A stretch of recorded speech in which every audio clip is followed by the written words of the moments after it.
देखिए, जब भी आप लिखना शुरू करते हैं तो आपको पहले पढ़ने का पेन पकड़ने का तरीका सही होना चाहिए, ठीक है। जिस तरह से इसमें पकड़ा हुआ है उसी तरह से आपको पकड़ना है, ठीक।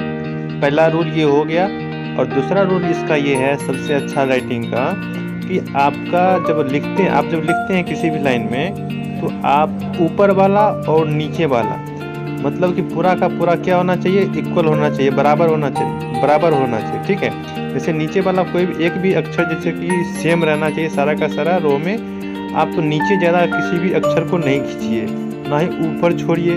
मतलब लगभग में आपको देखेंगे तो नीचे हमारा जो लाइन है अक्षर का वो क्या है, एक तरह से पूरी तरह से इक्वल है, न तो ज़्यादा लंबा है कोई अक्षर, ना ही जो ज़्यादा छोटा है। मतलब सब अक्षर जो है सेम साइज का है। इसी तरह से आपको सेम साइज का रखना है, ठीक। पहला नियम। दूसरा नियम ये हो गया। तीसरा नियम देखेंगे तो देखेंगे क्या, अक्षर से अक्षर, ठीक है, अक्षर से अक्षर सटा के रखेंगे, ठीक है। उसके बाद शब्द से शब्द हटा के रखेंगे, ठीक है। जैसे गांधी हो गया, गांधी एक शब्द हो गया और अक्षर हो गया ग और ध, ठीक है। इस तरह से आपको को थोड़ा थोड़ा सटा के रखना है। और अक्षर जैसे गांधी हो गया, जी हो गया, ये दो अक्षर हो गए, इसको हटा के थोड़ा रखना है, ठीक। तीसरा नियम ये हो गया।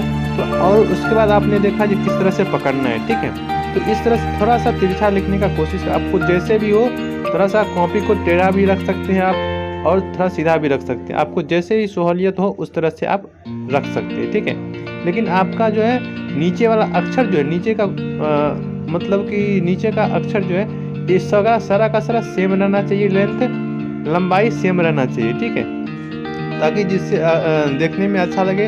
और अक्षर आपका पूरा फ्रेश होना चाहिए, न तो ज़्यादा छोटा होना चाहिए, न तो बड़ा होना चाहिए, न मतलब कोई भी गलत हो गया तो उसको काट दीजिए एक लाइन में, ठीक है। और आगे बढ़ जाइए और फिर से लिखिए। उसको घसना नहीं है, ज़्यादा घसेंगे तो फिर खराब हो जाता है, ठीक है। अक्षर का सुलेख का खराब होना, गांधी जी ने कहा था, सुलेख का खराब होना अधूरी शिक्षा की निशानी है, ठीक है। इसीलिए तो आपको अच्छा से लिखना है। यदि आप अच्छा से लिखते हैं तो मार्क्स भी अच्छा मिलता है, देखने में अच्छा भी लगता है और ऐसा भी लगता है जो हाँ आप एजुकेटेड हैं, शिक्षित हैं, अच्छा तरह से पढ़े लिखे हैं, बहुत ज़्यादा पढ़े लिखे हैं, ठीक है। तो ये होता है अच्छा राइटिंग का मतलब। और दूसरी बात, यदि आपका राइटिंग अच्छा नहीं है, पढ़े लिखे बहुत है, तो फिर आपका समझिए तो अधूरी शिक्षा है। क्योंकि महात्मा गांधी ने कहा था सुलेख का खराब होना अधूरी शिक्षा की निशानी है। तो इसीलिए आपको आपका सुलेख बनाना बहुत ही ज़रूरी है। धीरे धीरे प्रयास करेंगे तो आपको बन जाएगा। जैसे कि इसमें गलती हो गई तो आप सीधे से काट दीजिए उसको, ज़्यादा ज़्यादा हैंड राइटिंग डबल राइटिंग नहीं करना है उसको, ठीक है। अब जो भी जितना भी देखेंगे इसमें सभी शब्दों का लेंथ क्या है, सेम है।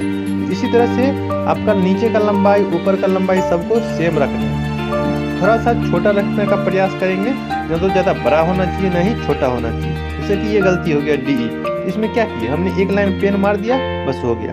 मतलब ज़्यादा घसना नहीं है उसको, नहीं तो वो आपको क्या करेगा, सुलेख को खराब कर देगा, देखने भी अच्छा नहीं लगेगा। और क्या होगा, मतलब लगेगा कि हाँ ठीक है टांग हो गया है।